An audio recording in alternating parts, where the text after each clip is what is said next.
So yeah, next we're gonna be doing Wait, It's Not Over. I don't think it's called Wait, It's Not Over. I think it's called Wait, There's More. So, to give you an idea what this segment is while we're moving over, if you have played any Final Fantasy game that isn't 14, you know that the game doesn't usually end after you beat the final boss. There's certain content that you may have missed, certain things that you may have avoided because of how difficult it was, but these do exist in most of the Final Fantasy games, and I wanted to spend these 30 minutes to try and look at them while we're moving around. So I'm in Island Sanctuary right now. I don't know how much this I'll do. I might just find a spot to chill out at, but we're going to open Pure F again and get the post-game folder open.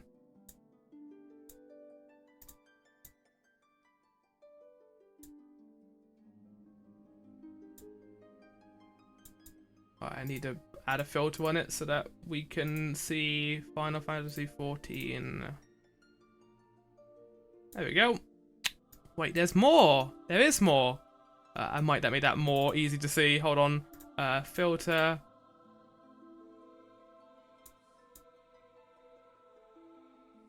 Right. So, let's make my way over to... Also, PureRef has been the saving grace in setting this all up. If I didn't have the software, I think it would have taken me a lot longer to do most of this stuff. So I'm glad it exists. I appreciate its existence. So let's head over here to a nice place in Island Sanctuary and just chill out. So, let's sit here. Seat. I mean, I'd rather you sit normally, Rahana. There we go. Key pose. That's nice. I took a picture of it as well, why not? Okay, so let's go through this, shall we? We're going to have Distant Worlds music on in the background during this segment. So, we're going to start with FF4.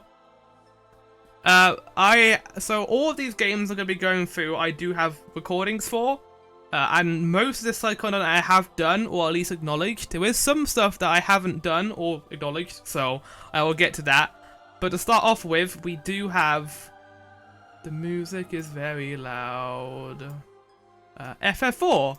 So this, back then, the side content was very situated in optional dungeons and boss encounters. So in this case, you had the Asura and Leviathan summons, which you encountered, I think, in the Fey March. Getting to this area might be worse than actually fighting these two. However, I do remember having a bad time even doing these two fights. And then we have the Odin summon. You're going to find out as we go along that Odin is the same in every single game. He stands there and is like, I'm so menacing. I got a big sword and a horse. I'm gonna just use one move because I'm so powerful. And that's all he does. Bahamut's kind of the same, but he's more... He's got more stuff going on. Not in this case, though. He's basically the same as Odin. And there's a whole dungeon you need to do to even get to Bahamut in this game, so yeah, there's also that. There's some lesser-known stuff, too, like the Sylph Summon, where you go and save Yang, because FF4 is the master of fake-out deaths, where Yang died, Sid died, other characters died too, and you just go down into the Fey March and you find him, and he's just there. You can also forge the Excalibur, which is just this game's equivalent of Ultimate Weapons, which I thought was cool. And then the two big ones is the Cave of Trials, which was a number of, I think, different... I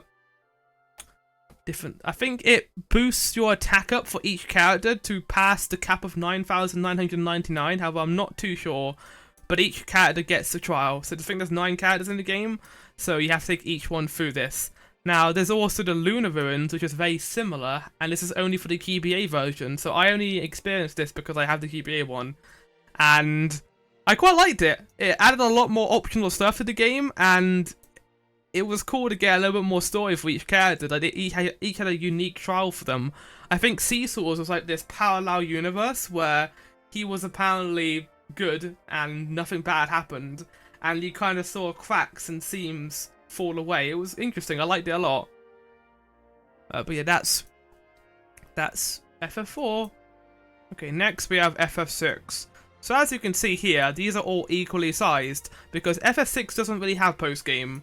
Now, I purposely did not put Death Gaze on here, because I don't really count him a challenge. He is just there, and you kill him over time. He isn't that hard, but he just flies around the map, and you just gotta catch up with him. But really, the optional stuff in this game comes from these bonus dungeons. So Ancient Castle, where you fight Odin, Cultist Tower. Fucking Cultist Tower. Sucks. I don't like Cultist Tower at all. You can't use magic here, which isn't fun. Then we have Dreamscape, which is really cool. It was some more story for Cyan. And Epoch's Walk was more story for, this man. What's he called? What's this man called? I forgot. I generally forgotten what he's called. Did the site just crash? Oh no, we're good. Oh no, we're saving, that's why. And then you have this. I don't know what this is. I had a look, and apparently this is the bonus dungeon of FF6, but it was not in the version I played. So I think in the Pixel Remaster they didn't do this, because I don't remember the Dragon's Den at all. And then finally you have the Soul Shrine, which again, I don't remember doing. So I don't know what these two are.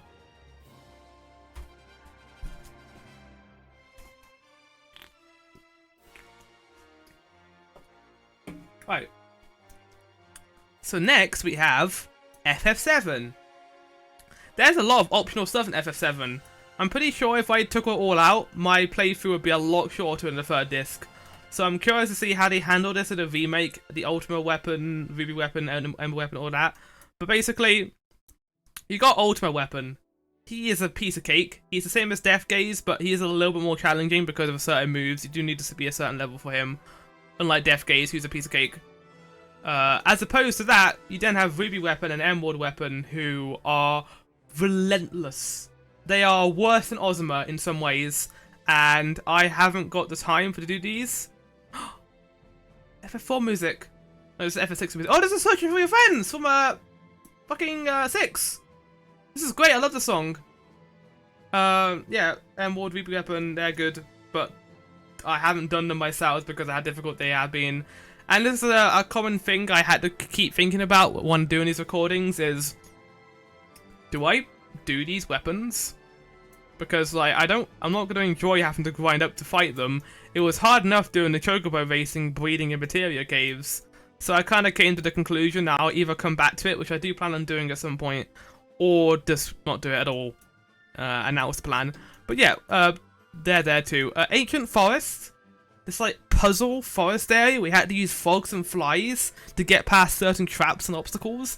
It was interesting, but I'm not gonna lie, I pretty much had to use a guide for it because I had no idea how to solve certain puzzles, and I was like, fuck it, it's nice. No one's gonna care, right? But here's the big thing: chocobo racing.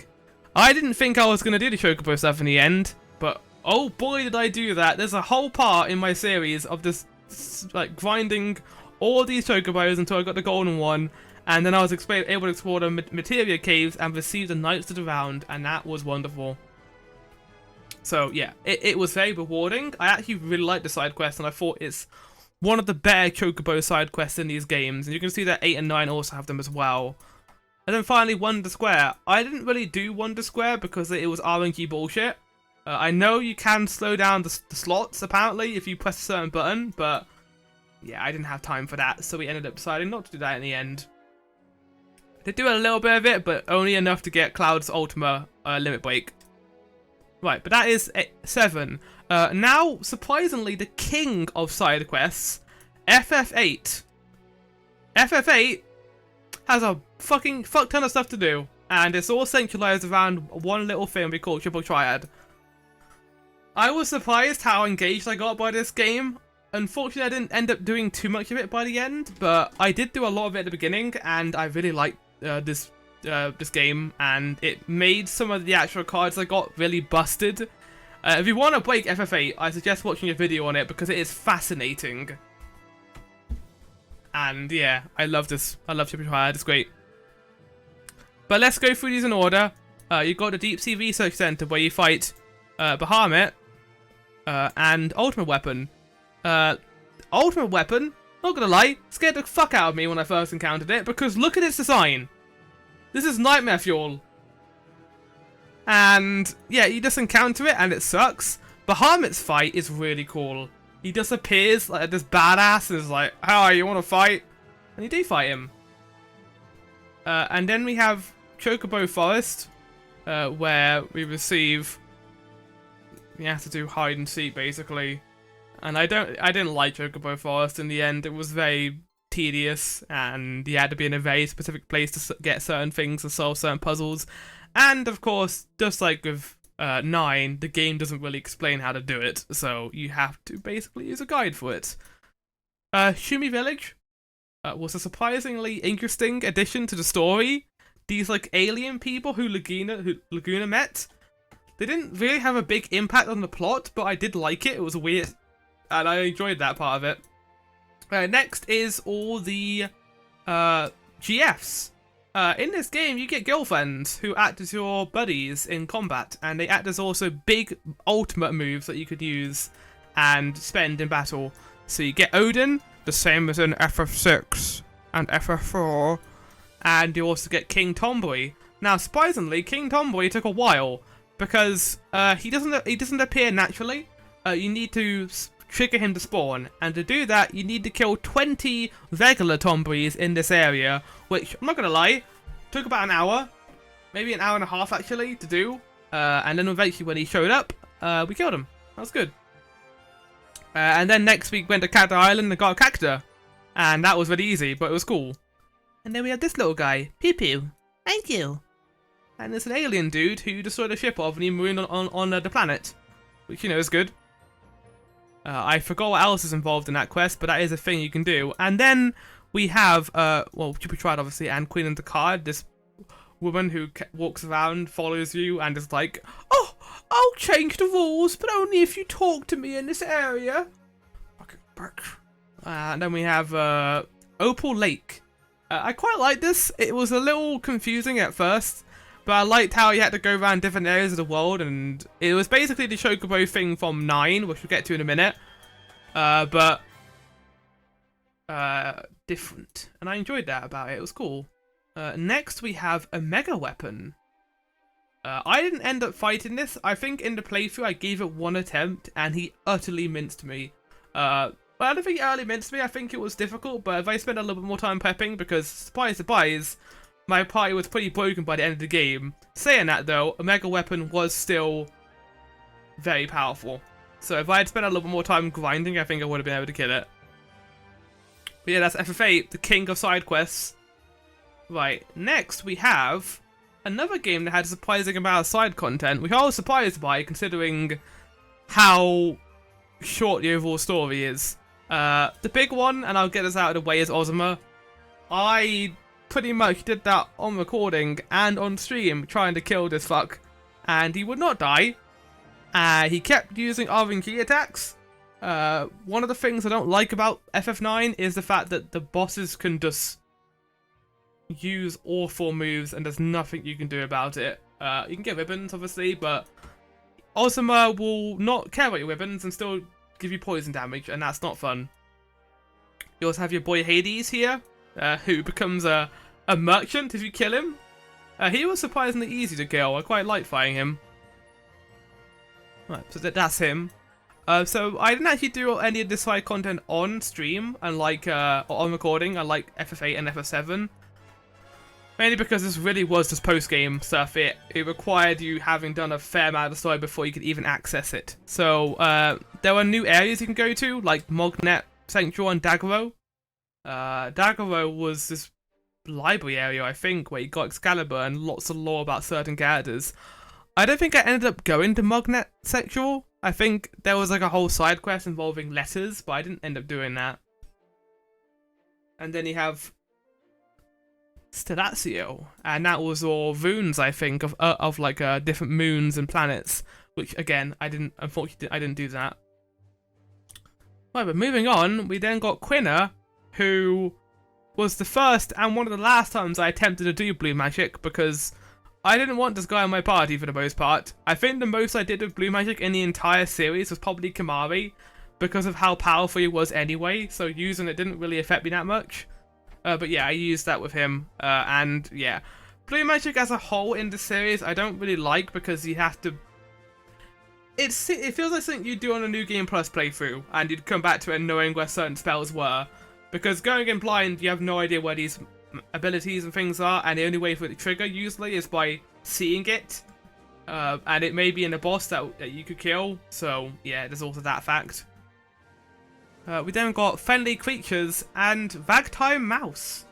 So these are creatures you encountered in the woods, and giving them stuff would eventually get you a good item as well. But then there's this interesting trivia thing as well, this true or false guy, who you had to hit the tick or the circle. Oh, not the tick or circle, the cross or the circle. And I thought that was kind of unique for the actual combat system in this game. How many more do we have? Okay. And then you have the usual Chocobo minigame with the dive spots, mountain cracks, beaches. So it was like you get pictures of certain locations in the world, and then you have to go to them. And as you got more stuff, you got more powerful Chocobos, and you can go to certain locations you couldn't get to before. It's like a combination of Opal Lake and the Chocobo breeding in FF7. But yeah, this is not. I didn't enjoy doing it because it was very grindy. A lot more I felt than 7's. Saying that, getting a treasure map was cool. Right. FF10.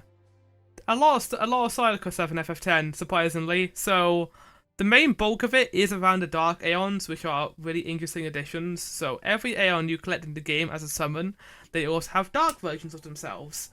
And these dark versions appear in different spots in the world. And I swear the first time I encountered the Anima Sisters? The Mega Sisters, you mean? I don't think Anima has a sister. The Mega Sisters. I was scared because I was like, what is happening? And they minced me. So yeah, going back to previous areas, encountering these guys is terrifying. Apparently I just missed an encounter of Dark Bahamut in my playthrough because I luckily picked up an item from the area where he's meant to spawn. So I didn't have to go back there and fight him and encounter him. So that was cool. The only one of these I think I actually killed was Valifor. And it was only because of Yugimbo, who we love. Good old Jim.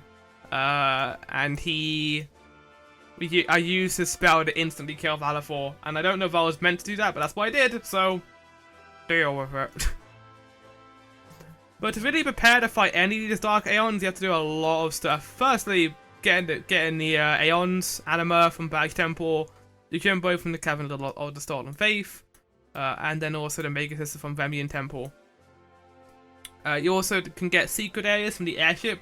I quite like this. You basically just input random coordinates, and you would eventually find locations like the Mega Ruins and stuff. And then there was the whole creation of celestial weapons. To do that, you needed a celestial mirror, which required then 2 separate items for each character, and some of these challenges weren't too bad, but some of them were utterly abysmal. Like, for example, dodging lightning 200 times in the Thunder Plains. Who thought that was a good idea? Not the devs, apparently. But yeah. And then also the Tidus racing video game was awful as well. So in the end of my playthrough, I think only 4 characters had their ultimate weapons, and they were remarkably better. I think Yuna was my most powerful character, which might be why she's so high in the ranking too.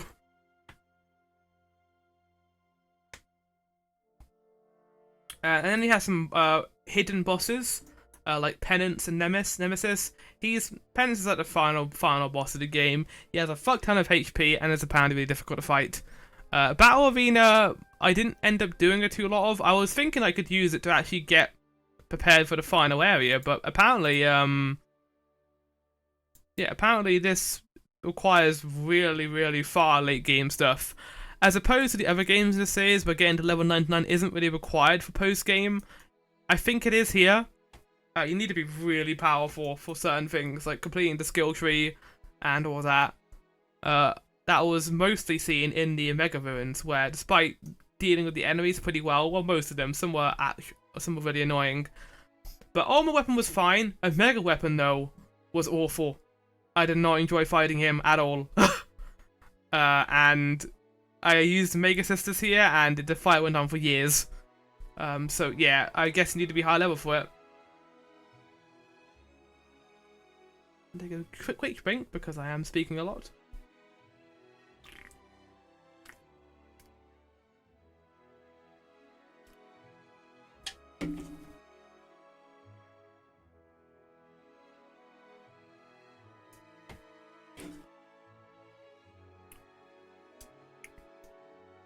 Right, next we have FF11. Oh.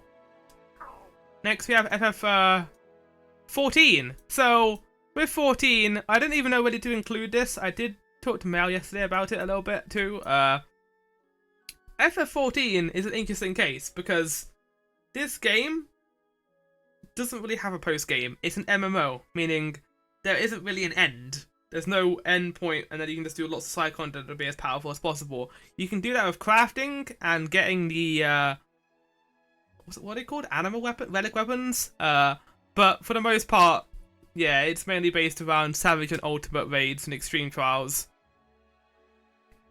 But yeah, that's basically it. But I did want to include it anyway because I thought that 14 deserves a little bit spotlight here.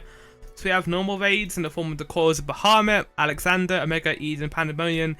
These are 8-person raids. There are 12 in each of these. And an anime weapon get indeed. Yeah, these guys, they become progressively better. The coils are relentless. Don't do these synced. I made that mistake doing, like, I think P12 synced. No, not P12. Fucking hell, I'm not doing P12 synced. P8 synced, and it was awful. Oh no, not P8. T8. P8 is Pandemonium. But yeah. These are not good. Next, we have Alliance raids. So these are 24 free team raids where you run through it with these 24 people, and it is chaos. But I think they've got progressively better at this, so they start with Crystal Tower, which, if you are... Well, you did P12 synced. Giga Cat. That's right. I did it all synced. After all, I am a ultimate gamer in Theatre Rhythm. So yeah, Alliance raids, Crystal Tower, Shadow of Mac, Return to Ivalice, Yohar Dark Apocalypse, and Mist of the Realm, which is a new one, which came out recently.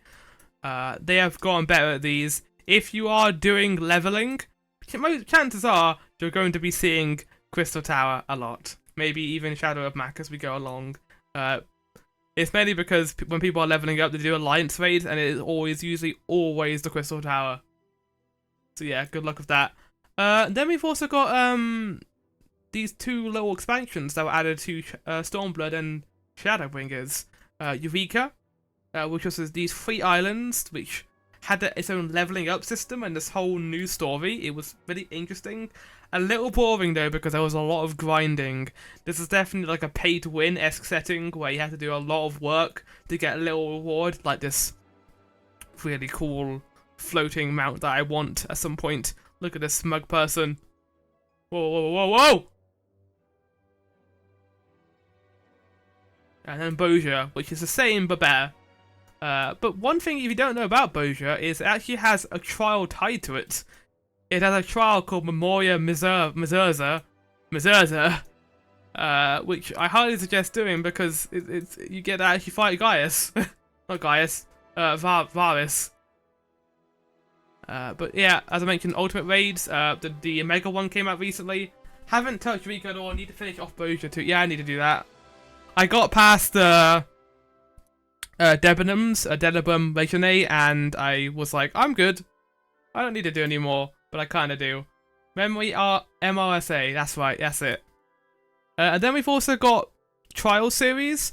So during the patches, not every single patch would have a trial for the main story. Usually it would, but for the first 3, they actually did these things called Trial Series with their own additional story, which is the Warring Triad for Heavensward, the 4 Lords for Stormblood, with a Monster Hunter crossover at one point, and then the Soul of Water, which is all Ultimate Weapons in Shadowbringers, which is cool. And then we can't forget about the boy, the best side quest in the entire world, Hildebrand. And then they also got a trial tied to it, Kagane Uashe.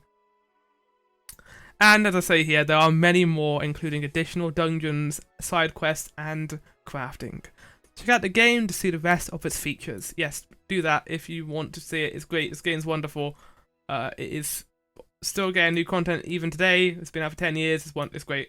I think what really fucks me off in Bozo is the random lost action loot. You really want certain ones to be available and they're not target farmable. Nope.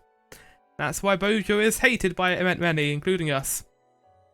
So finally, I had to include it, FF15. FF15 surprisingly does have side content, because, no surprise, most of the game is side content. There are 4 dungeons you have to complete to get access to your flying vehicle, and each one has a boss, Mushu, Jabberwock, and Gorgamund. And these look really generic, because they are very generic. But there is also this thing called Menace Beneath Lucis side quest, so this also includes dungeons, and you have to go fight these extra large versions of enemies. So I could have included some things like the Adamantoids, this turtle boss that apparently, according to the devs, should take you hours to kill. Yeah, no one has time for that to play this game. Don't think anyone does want to do that, but sure. And then the one that I found most interesting, but because obviously I didn't want to play any more of this after I finished the main story, was the Pitios Ruins. Apparently this is a massive stretch of ruins, dungeons, that once you go into you have to explore and work out a map for, which I thought was kind of cool. I would do in any other game, not this one. So there you have that too. Wonderful. Right, but that is it with the post-game stuff. Yeah, I mean, I think progressively they have added more post-game, made it a lot more story pivotal, but it's always very different between each one. Like the Dark Aeons, the Chocobo minigames being slightly different, Triad. There's always something unique that is going on in each game, and I'm curious to see if 16 does have post-game. I don't know if they've confirmed that or not, but if it does, I'm going to be jumping into that too and seeing what it's like. The only thing I really know about the combat in 16 is the fact that enemies apparently are complete sponges when it comes to getting hit. They have a lot of HP. So there's that. But yeah, I hope you enjoyed the post-game segment. We're going to head on to the final segment before the demo. The Let's Quiz Kupo. However, I'm going to take an extended break again.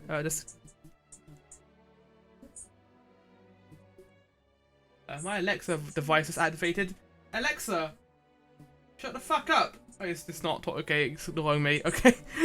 I will see you in a bit for the next segment and the last segment for the demo.